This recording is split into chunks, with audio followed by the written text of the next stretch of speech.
Donc, la Palme d'Or revient à 봉준호 감독의 기생충이 제72회 칸 영화제에서 황금종려상을 수상했습니다. 우리나라 감독으로 온 칸 영화제에서 최초이자 세계 3대 영화제에서 김기덕 감독의 피에타의 황금사자상 이후론 두 번째 최우수 작품상 수상작입니다. 한국 영화사의 길이 남을 사건이자 칸의 평단과 대중을 모두 사로잡은 봉준호 감독. 오늘은 영화 괴물을 통해 그의 영화 음악의 세계에 대해 알아보겠습니다.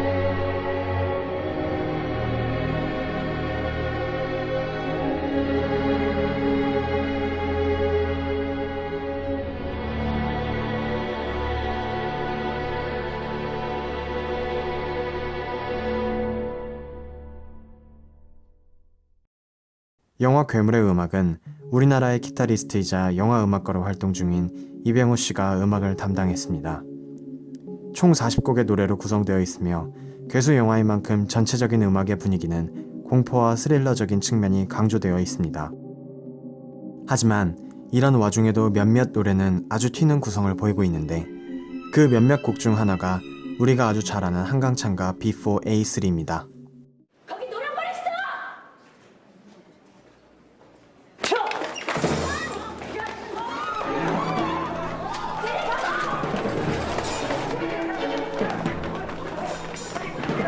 이 음악은 강두의 가족이 병원에서 탈출할 때 사용된 노래로 제목에 있는 Before A3는 강두 가족의 탈출을 돕는 차가 위치한 곳의 주차장 구역 이름입니다. 다 앉아서 어제 미사의 애들이 다시 홍보된다. 미사의 A3.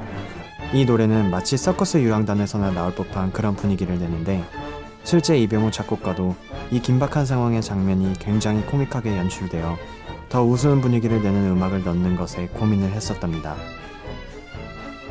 하지만 소시민인 가족이 탈출하는 상황에 긴박하고 웅장한 음악보단 가벼운 분위기가 더 나을 것 같다는 결론을 내려 이러한 트로트 분위기의 음악을 만들게 되었다고 합니다. 이처럼 봉준호 감독의 영화는 아주 역설적인 분위기를 자아내는 데 핵심이 있습니다.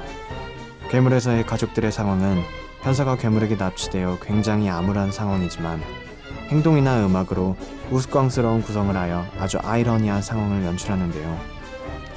이런 방식으로 봉준호 감독의 영화들은 진지하게 흘러갈 법한 여러 장면에서 지나친 무거움을 경계하는 선택지로 음악을 통한 분위기 반전을 노립니다.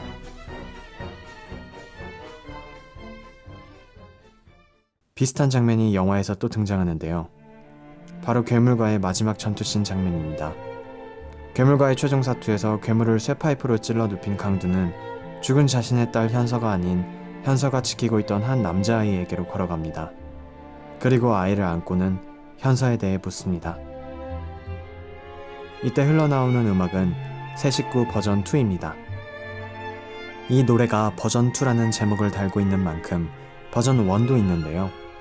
그 제목은 새 가족 버전 1입니다. 이 음악이 나오던 장면은 앞서 현서와 세주가 원효대교 괴물의 주거지에서 탈출을 계획하며 서로가 먹고 싶은 음식에 대해 얘기하던 장면에서 나오는데요. 이때 세주가 이런 대사를 합니다. 누나가 매점하니까 다 갔다 올 수 있거든. 오, 매점? 나 거기서 살래.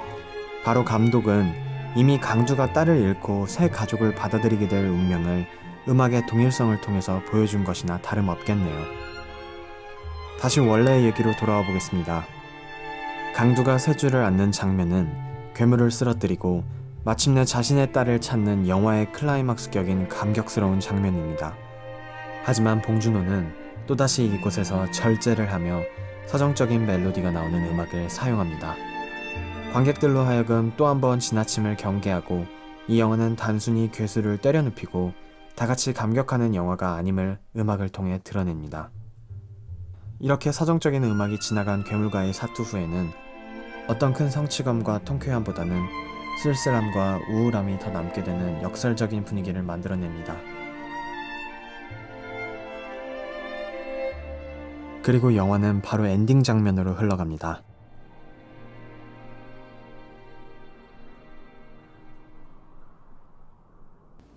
시간과 공간적 배경으로 보아 괴물 사태가 지난 이후 한강의 모습으로 보이고 머리를 깔끔하게 다듬은 강두는 다시 한강 편의점에 앉아 있습니다.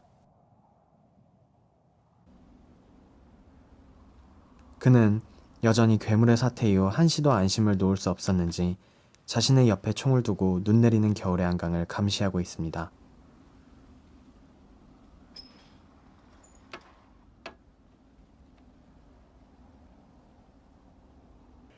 하지만 그런 강두는 혼자가 아니었습니다. 그가 안고 갔던 세주가 편의점 안에서 잠을 자고 있고 그의 편의점 배경으로 보아 세주는 그의 새 아들이 된 것으로 보입니다. 강두에게 또 다른 지킬 대상이 생긴 것입니다. 밥 먹자. TV에선 괴물 사태에 대한 바이러스가 없었다는 미군의 발표가 나오고 그것이 재미없다고 말한 세주의 의견에 따라 강두는 발가락으로 TV를 꺼버립니다. 진짜 국민들 집중. 잘못된 정보에 의한 것으로 밝혀졌습니다. 하지만 두 가족의 조촐한 식사가 이어지고 다시 카메라는 눈 내리는 한강을 비춥니다.